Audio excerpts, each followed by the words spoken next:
पति के साथ रहता था। भूषण बहुत ही गरीब था, मगर वह दिन रात मेहनत और लगन से काम करता था। इतनी मेहनत के बाद भी भूषण गरीब ही था। वह कभी जमींदारों के यहाँ मेहनत मजदूरी करता तो कभी खेतों में काम करता था, ताकि उसके घर का खर्चा अच्छे से चल सके। जैसे जैसे समय बीत रहा था, उसकी गरीबी और भी बढ़ रही थी।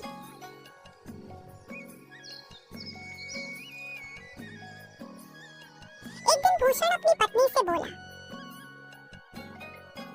मालती, मुझे कहीं बाहर शहर में जाकर काम करना चाहिए। इतनी मेहनत के बाद भी हम गरीब ही हैं। दूर शहर में मेहनत कम करनी पड़ती है और पैसे भी ज्यादा मिलते हैं। इसलिए मैंने अब सोच लिया है कि अब मैं किसी बड़े शहर में जाकर ही काम करूंगा। अगर आप किसी दूसरे शहर में काम करने चले जाएंगे तो मैं घर में अकेली कैसे रहूंगी? मैं नहीं चाहती कि आप किसी दूसरे शहर जाकर काम करिए।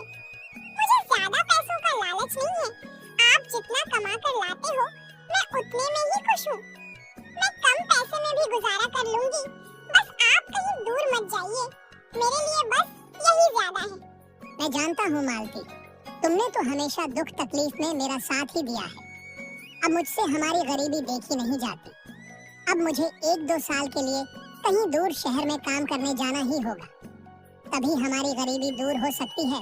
नहीं तो ऐसे ही हम एक एक पैसे के लिए तरसते रहेंगे। शहर में बहुत काम है। अगर मुझे वहाँ काम मिल गया तो हमारे दिन बदल जाएंगे और सब ठीक हो जाएगा।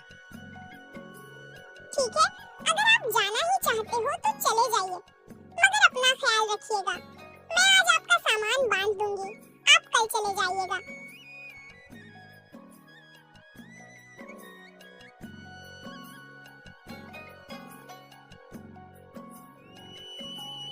अगले दिन सुबह सुबह भूषण अपनी पत्नी से विदा लेकर शहर की ओर चल पड़ता है। पूरा दिन चलने के बाद वह शहर पहुंच जाता है। नए शहर में भूषण का कोई जान पहचान का नहीं था, इसलिए वह सोचता है, किसी भी तरह मुझे रात बिताने का इंतजाम करना ही होगा। फिर अगली सुबह मैं काम ढूंढ लूंगा। भूषण रात बिताने के लिए एक घर के पास जाता है। तभी घर का मालिक बाहर आता है। तब भूषण उस व्यक्ति से कहता है, भाई, मैं बहुत दूर गांव से आया हूँ और अब शाम हो गई है और मुझे रात बिताने के लिए थोड़ी जगह चाहिए। अगर आप मुझे रात भर रुकने के लिए अपने घर में थोड़ी जगह देंगे तो बहुत मेहरबानी होगी। तुम गांव से आए हो या कहीं और से, मुझे इससे कोई फर्क नहीं पड़ता। मैं तुम्हें जानता भी नहीं, पहचानता भी नहीं, तो मैं तुम्हें अपने घर में कैसे ठहरा सकता हूँ? बहुत से लोग शहर में काम करने आते हैं, तुम कोई नए नहीं। जाओ और अपना ठिकाना कहीं और ढूंढो। भूषण बिना कुछ कहे आगे चल पड़ता है।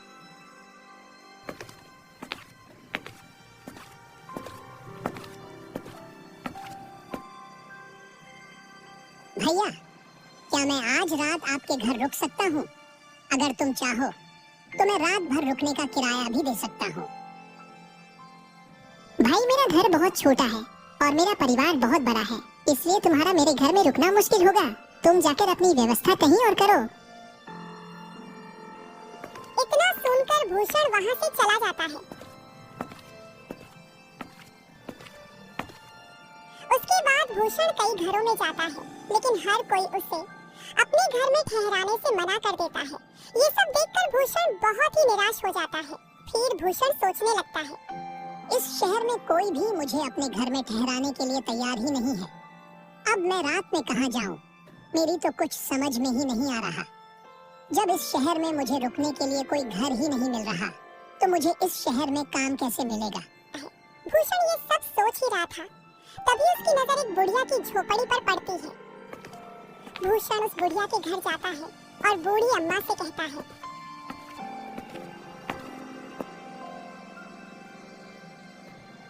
अम्मा, मैं इस शहर में काम की तलाश में आया हूँ, पर कोई भी मुझे अपने घर में ठहराने के लिए तैयार ही नहीं है। बस अब आपसे ही उम्मीद है, कृपा करके अपने घर में मुझे रात भर रुकने की जगह दे दीजिए। बेटा, तुमने मुझे माँ कहा है और एक माँ अपने बेटे को घर के बाहर कैसे छोड़ सकती है। चलो आओ, अंदर आ जाओ। भूषण उस बूढ़ी औरत के साथ घर के अंदर चला जाता है। फिर वह अम्मा भूषण से कहती है, बेटा, तुम इसे अपना ही घर समझो। तुम जब तक चाहो तब तक यहाँ रह सकते हो।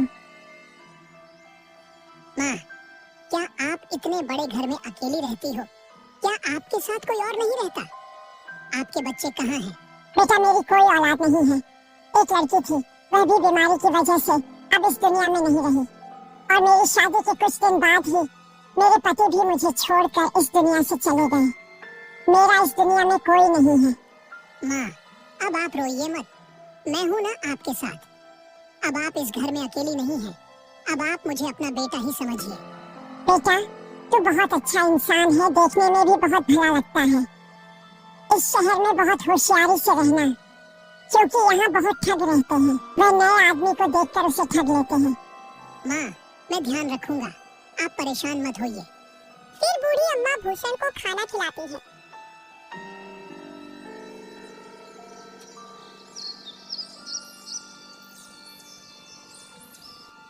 अगले दिन भूषण काम की तलाश में निकल जाता है।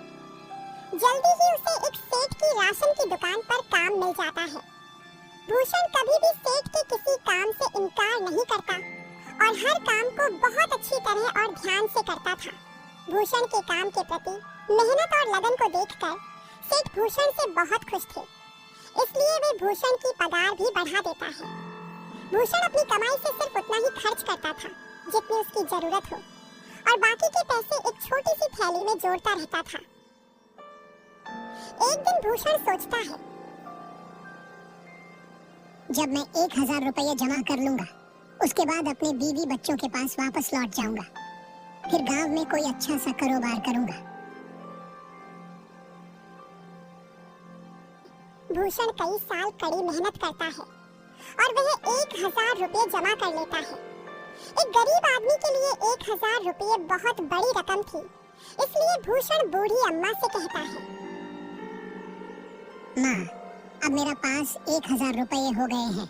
मुझे इस बात की चिंता हो रही है, अगर किसी कारण ये रुपये कहीं खो गए या फिर किसी ने छीन ली तो बड़ा ही अनर्थ हो जाएगा। इसलिए इतने बड़े रकम को अपने साथ लिए घूमना तो बेवकूफी होगी और इस घर में पैसे छुपाकर रखना भी सही नहीं है। क्या पता मुझे कोई पैसा छुपाता हुआ देख ले और बाद में पैसे चुरा कर ले जाए, तो फिर मुझे खाली हाथ ही घर लौटना पड़ेगा। आजकल किसी पर भी भरोसा नहीं किया जा सकता। बहुत ही बदमाश और बुरे लोग रहते हैं इस शहर में। इसीलिए अब मुझे अपने घर चले जाना चाहिए। बेटा, तू सही कहता है, लेकिन बेटा तू अभी अपने गांव क्यों जा रहा है? थोड़े दिन और रुक जा। माँ, रुकना तो मैं भी चाहता हूँ, लेकिन मैं इन पैसों की वजह से जा रहा हूँ। बेटा, तू एक काम कर, तू इस शहर के मशहूर जमींदार रामपाल के पास जा और अपने पैसे उनके पास रख दे, और कभी तू अपने घर जाए तो रामपाल से अपना धन वापस ले लेना। लेकिन माँ, मैं उस जमींदार के पास अपने पैसे कैसे रख सकता हूँ? क्या पता वह कल के समय वह पैसे देने से इनकार कर दे तो? बेटा, रामपाल बहुत ही ईमानदार और नेक आदमी है। तुम बेफिक्र होकर अपने पैसे उसे दे सकते हो। बहुत से लोग हैं जो अपने पैसे उसके पास रखते हैं। बूढ़ी अम्मा की बातों में आकर भूषण अपने 1000 रुपये लेकर जमींदार रामपाल के पास पहुंच जाता है। जमींदार भूषण से बोला, कौन हो तुम और यहाँ किस लिए आए हो? पहले तुम्हें कभी यहाँ नहीं देखा। मालिक, मेरा नाम भूषण है। मैं इस शहर का रहने वाला नहीं हूँ। मैं तो गांव से यहाँ काम करने आया हूँ। मैंने कई साल तक मेहनत करके 1000 रुपये जमा किए हैं। मैं अपनी रकम अमानत के तौर पर आपके पास रखने आया हूँ। आपके पास मेरे पैसे सुरक्षित रहेंगे। जब तक मैं इस शहर में रहूंगा और काम करूंगा, तब तक मेरे पैसे आपके पास रहेंगे। मेहरबानी करके इन पैसों को आप अपने पास रख लीजिए। जमींदार ने जल्दी से भूषण से थैली ले ली और फिर भूषण से बोला, तुम्हें अपनी रकम रखने के लिए इससे बेहतर कहीं और जगह नहीं मिलेगी, इसलिए अब तुम चिंता मत करो। तुम्हारे ये पैसे मेरे पास सुरक्षित रहेंगे। अब तुम बिना किसी चिंता के अपने घर जा सकते हो। जब भी तुम्हारा मन करे अपने पैसे वापस ले जाना। जमींदार की बात सुनकर भूषण बेफिक्र होकर खुशी-खुशी अपने घर चला जाता है। कुछ दिन और काम करने के बाद भूषण को अपनी पत्नी की बहुत याद आने लगती है।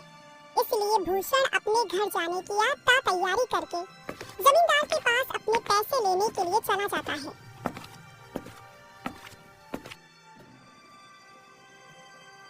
मालिक, मैं अपने गांव जा रहा हूँ, इसलिए मैं आपके पास अपने पैसे लेने के लिए आया हूँ। कृपा करके आप मेरे पैसे मुझे लौटा दीजिए। जमींदार भूषण को गौर से देखकर बोला, तुम किस पैसे की बात कर रहे हो? तुमने मुझे पैसे कब दिए थे? जमींदार की बात सुनकर भूषण के होश उड़ जाते हैं। मालिक, मैंने कुछ दिन पहले ही 1000 रुपए आपके पास अमानत के तौर पर रखवाए थे। तुम पगला तो नहीं गए हो या फिर तुम्हारा दिमाग खराब हो गया है जो ऐसी बेकार की बातें कर रहे हो? 1000 रुपए, अरे इतनी बड़ी रकम है तो तुम्हारे 7 पीढ़ियों में भी किसी ने नहीं देखी होगी। वैसे तुम्हारे पास कहाँ से 1000 रुपए आए और तुम्हारे पास क्या सबूत है कि तुमने मुझे 1000 रुपए दिए थे? मालिक, मेरे पास सबूत तो कुछ नहीं है, मगर लोग कहते हैं कि आप बहुत ही ईमानदार हो, इसीलिए पैसे देते समय मैंने आपसे कोई प्रमाण नहीं लिया। भूषण जमींदार को अपने 1000 रुपये की याद दिलाने की बहुत कोशिश करता है, लेकिन जमींदार भूषण की एक बात नहीं सुनता। जमींदार अपने नौकरों को बुलाता है और फिर नौकरों से कहता है, यह कोई बहरूपिया है, झूठ बोलकर मुझे बदनाम करना चाहता है। इसे मार पीट कर घर के बाहर फेंक दो। वे एक साथ भूषण पर टूट पड़े। जमींदार के नौकरों ने भूषण को बहुत पीटा। उन्होंने भूषण पर जरा सी भी दया नहीं की और उसे घर से बाहर निकाल दिया। कमजोर और लाचार भूषण रोते हुए बूढ़ी अम्मा के घर की ओर चल पड़ा। बूढ़ी अम्मा के घर की ओर जाते हुए भूषण रोते-रोते खुद से ही कहने लगा, हे भगवान, मेरी सालों की मेहनत, मेरी जमा पूंजी सब लुट गई, कुछ भी नहीं बचा। क्या सोचा था और क्या हो गया? उस बदमाश जमींदार ने मुझे कहीं का नहीं छोड़ा। हे भगवान, अब मैं क्या करूं, कुछ समझ में नहीं आ रहा। भूषण दुखी मन से बूढ़ी अम्मा के घर लौट आता है। भूषण को रोता हुआ देख बुढ़िया भूषण से कहती है, भूषण बेटा, क्या हुआ, तू रो क्यों रहा है? तू तो जमींदार रामपाल से अपने पैसे वापस लेने गया था। माँ, मैं बर्बाद हो गया, मेरी जमा पूंजी सब लुट गई। जमींदार रामपाल ने मेरे पैसे वापस देने से इनकार कर दिया। पैसे मांगने पर उसने कहा कि मैंने तुझे पहले कभी नहीं देखा, तू मुझे पैसे देकर कब गया था? तू कोई बहुरूपिया है जो झूठा आरोप लगाकर मुझे बदनाम करना चाहता है। उसने अपने नौकरों को बुलाकर मुझे बहुत पीटवाया और घर से बाहर निकलवा दिया। बेटा, ये सब मेरी वजह से हुआ है। मैंने ही तुझे जमींदार रामपाल के पास तेरे पैसे रखने को कहा था। मुझे पता नहीं था कि जमींदार रामपाल इतना बड़ा बेईमान और धोखेबाज है। लोग तो उसकी ईमानदारी के गुण गाया करते थे। माँ, तुम अपने आप को दोष मत दो, इसमें तुम्हारी कोई गलती नहीं है। आपने तो मेरे अच्छे के लिए ही कहा था, मगर होना तो वही था जो भगवान को मंजूर था। बेटा, अब तू क्या करेगा? उस बेईमान जमींदार से अपने पैसे वापस कैसे लेगा? माँ, अब मैं कुछ नहीं कर सकता। अब मुझे खाली हाथ ही अपने घर लौटाना होगा। बूढ़ी अम्मा और भूषण आपस में बातें ही कर रहे थे। तभी एक औरत बूढ़ी अम्मा के घर आती है। उसका नाम लक्ष्मी होता है। वह दोनों को उदास देखकर पूछती है, क्या बात है, आप दोनों उदास क्यों हो? क्या बताऊं बहन, मेरे साथ बहुत बड़ा धोखा हो गया है। मैंने कई साल दिन रात मेहनत करके 1000 रुपए जमा किए थे। पैसे कमाने के लिए मैंने ना कभी पेट भर खाना खाया और ना कभी पूरी नींद ली। फिर भूषण ने लक्ष्मी को सारी बात बताई कि किस तरह उस जमींदार ने भूषण को धोखा देकर उसके सारे पैसे ठग लिए। बेटी, लोग कहते हैं कि जमींदार रामपाल बहुत ही नेक और ईमानदार आदमी है, इसलिए भूषण मेरी बातों में आकर उसके पास अपना पैसा रखाया था। आप दोनों परेशान मत होइए, मेरे पास एक उपाय है।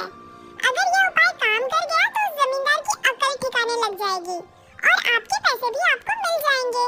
फिर लक्ष्मी बूढ़ी अम्मा से एक संदूक मांगती है। बूढ़ी अम्मा से संदूक लेकर लक्ष्मी कहती है, अम्मा, अब मैं और भूषण भैया उस जमींदार के पास जा रहे हैं, आप भी हमारे साथ चलो।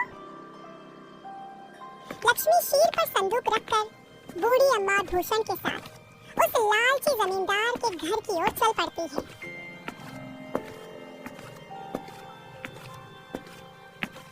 जब जमींदार के घर की दूरी बहुत कम बचती है, तब लक्ष्मी अम्मा से कहती है,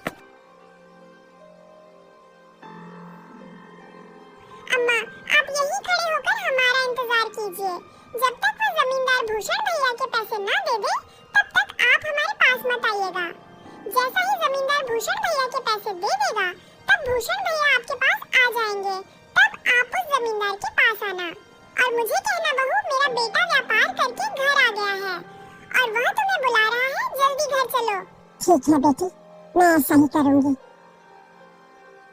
फिर लक्ष्मी और भूषण जमींदार के घर के पास पहुंच जाते हैं। लक्ष्मी भूषण से कहती है, पहले मैं अंदर जाऊंगी, आप कुछ देर के बाद आना। उसके बाद लक्ष्मी जमींदार के घर के अंदर चली जाती है। जमींदार लक्ष्मी के सिर पर संदूक देखकर बोला, बहन, तुम यहाँ किस काम से आई हो और तुम्हारे सिर पर जो संदूक है उसमें क्या है? मैं ना शेखर व्यापारी की पत्नी हूँ। मेरे पति दूर दराज के देश में व्यापार करने गए हैं। वे कई महीनों से घर लौटकर नहीं आए हैं। न जाने वो घर कब वापस आएंगे। हमारे यहाँ चोरी बहुत ही बढ़ गई है। आए दिन किसी के घर में चोरी हो जाती है, इसलिए मैं कई रातों से चैन की नींद नहीं सो पाई हूँ। मुझे हमेशा डर लगता है और यही चिंता लगी रहती है कि कहीं हमारे घर में चोरी न हो जाए। इसलिए मैं अपना यह संदूक आपके पास लेकर आई हूँ। इस संदूक में हमारे जीवन भर की कमाई रुपये, हीरे जवाहरात और सोने चांदी है। मैं चाहती हूँ कि आप इसे अपना पास संभाल कर अच्छे से रखें। जब मेरे पति व्यापार करके घर वापस आएंगे, तब मैं यह संदूक आपके पास से ले जाऊंगी। लक्ष्मी की बात सुनकर जमींदार सोचने लगा। संदूक देखकर तो लगता है कि इस संदूक में 3 से 4 लाख रुपए का माल है। मैंने सुना है कि शेखर व्यापारी बहुत ही अमीर आदमी है। फिर जमींदार लक्ष्मी से बोला, बहन, तुमने बहुत ही अच्छा किया जो अपना धन मेरे पास ले आई। मैं तुम्हारा धन अपने पास बहुत ही संभाल कर रखूंगा। तुम मेरा विश्वास करो, तुम्हारी दौलत मेरे पास बिल्कुल सुरक्षित रहेगी। जब कभी तुम अपना धन मेरे पास लेने आओगी, तब तुम्हारा एक रुपया जो का त्यों मिल जाएगा। मैं कैसे विश्वास करूं कि मेरी दौलत वापस मिल जाएगी? बहन, पूरे शहर में मेरी ईमानदारी की चर्चा है। पूरे शहर में ऐसा कोई भी आदमी नहीं है जो मुझे बुरा या बेईमान बता सके। तभी वहाँ पर भूषण आ जाता है। भूषण को देखकर जमींदार बहुत ही खुश होता है। फिर जमींदार सोचने लगता है, ये आदमी बिल्कुल सही समय पर आया है। अपनी ईमानदारी दिखाने का ये बहुत ही बढ़िया मौका है। मैं इस आदमी को उसके 1000 रुपए लौटा दूंगा और इस औरत से उसका संदूक ले लूंगा। इस औरत की दौलत लेने के लिए मुझे 1000 रुपए की कुर्बानी देनी ही होगी। मेरी बहन, मैं तुम्हें विश्वास दिलाता हूँ कि मेरे घर से और कोई सुरक्षित जगह नहीं मिलेगी। तुम्हें जहाँ तुम अपना यह धन रख सको। तुम बिल्कुल भी मत घबराओ, तुम्हारी ये अमानत मेरे पास बिल्कुल सुरक्षित रहेगी। अरे, मेरे घर में तुम्हारी ये दौलत तो कोई चोरी भी नहीं कर सकता, क्योंकि मेरे घर में घुसने से पहले चोर भी 100 बार सोचेगा। ये कहते कहते जमींदार ने ऐसा ढोंग किया जैसे भूषण पर उसकी नजर अभी अभी पड़ी हो।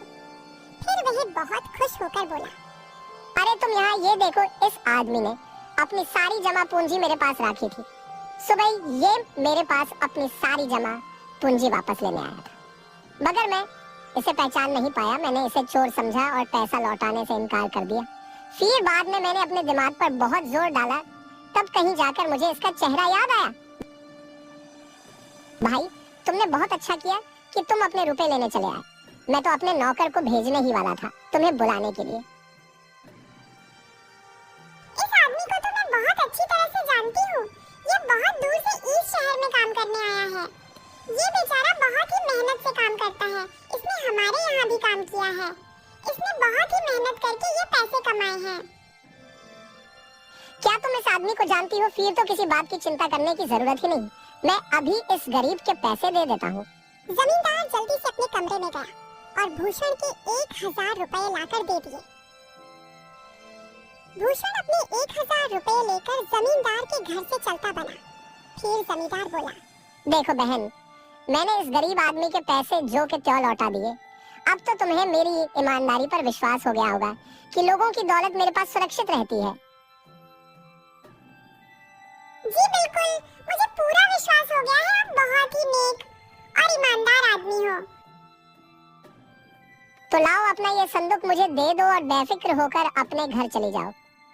जमींदार लक्ष्मी से संदूक मांग ही रहा होता है कि उतने में बूढ़ी अम्मा जमींदार के घर के अंदर आ जाती है। वह लक्ष्मी से कहती है, बहुत जल्दी घर चलो, मेरा बेटा व्यापार करके घर लौट कर आया है, वह तुम्हें बुला रहा है। ये तो बहुत अच्छी बात है जो वह लौट आए। अब हमें कोई भी चिंता करने की जरूरत नहीं है।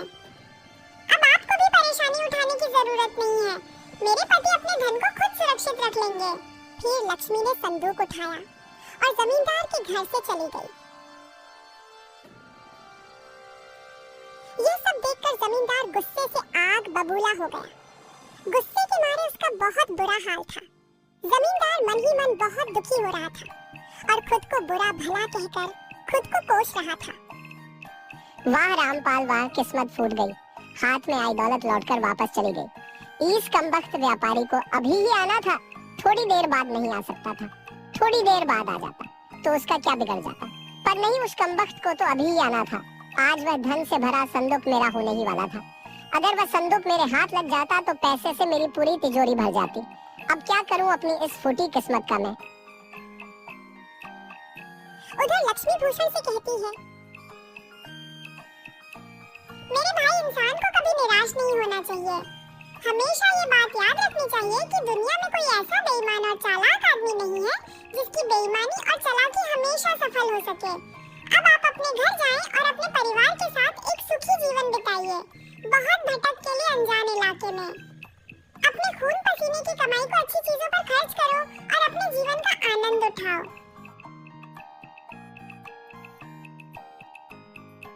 माँ, अब आप भी मुझे यहाँ से जाने की आज्ञा दो। आपने भी इस अनजान शहर में मेरी बहुत मदद की है। मैं आपका ये एहसान जिंदगी भर नहीं भूलूंगा। अरे इसमें एहसान की क्या बात है बेटा, तू मेरा बेटा है। मैंने तो बस एक माँ का फर्ज निभाया है। अब तुम अपने घर जाओ और हमेशा खुश रहो। मेरा आशीर्वाद तुम्हारे साथ है। फिर भूषण अपने गांव की ओर निकल जाता है। दिन भर चलने के बाद भूषण अपने घर पहुंच जाता है। भूषण को देखकर उसकी पत्नी बहुत खुश होती है। जब से आप गए हो, मेरा एक पल के लिए भी कहीं भी मन नहीं लगता था। हर समय